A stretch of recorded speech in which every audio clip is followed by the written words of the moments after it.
What's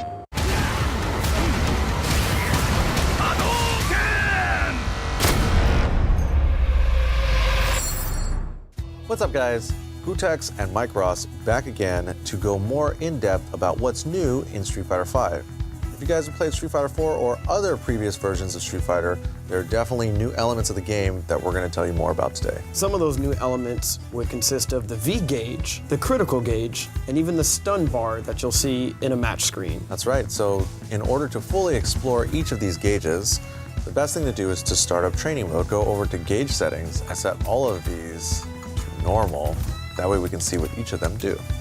So one of the most important new elements of Street Fighter V is the V gauge. Your V gauge builds by taking damage or by using your V skill by pressing medium kick and medium punch together. Ryu's V skill is a parry. If I throw a fireball at Ryu, he can absorb it and it builds up his V skill. Look at that meter go up. Yes. With Ken's V skill, it can actually be turned into an attack. So if I successfully hit my opponent with my V skill, look at how much meter I gain. With Ken's V skill, if I just tap it, he runs, but he doesn't attack. If I hold down my V skill buttons, then he'll launch an attack at the end of the run. As Ken takes damage, his V gauge builds on the bottom right of the screen. And once it builds up like that, then Ken can activate V trigger by pressing heavy punch and heavy kick together.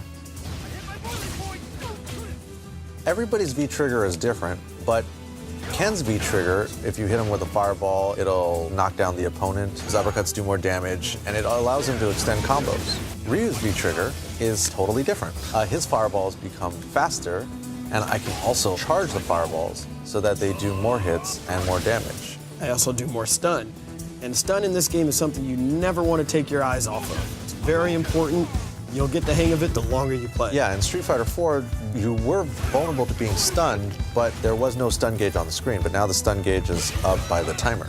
So it's up to you guys to explore your character's V skill and V triggers and see what kind of cool stuff you can come up with. But there's a third element of V gauge, which is V reversal.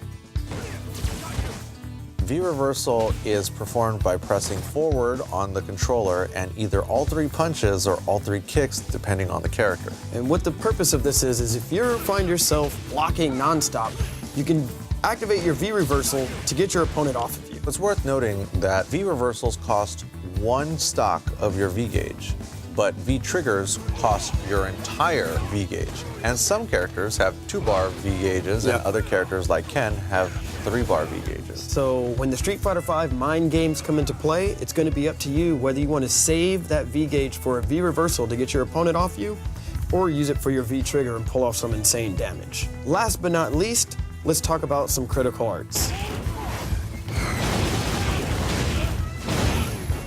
So in previous Street Fighter games, you had 4 stocks of your super meter that you could use for EXs or focus attack, dash cancels. But Street Fighter V only has 3 bars. You can spend 1 bar on EX moves, or you can spend all 3 bars on a critical art. We're still just barely scratching the surface, but hopefully this gives you a better idea of what's new and different in Street Fighter V. That's right. We want to thank PlayStation for bringing us out here to provide you guys with some of these insight tips.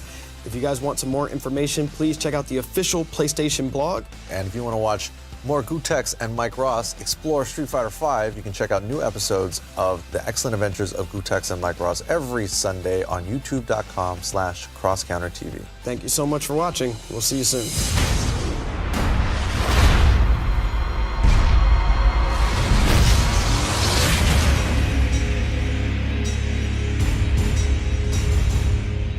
Available February 16th. PlayStation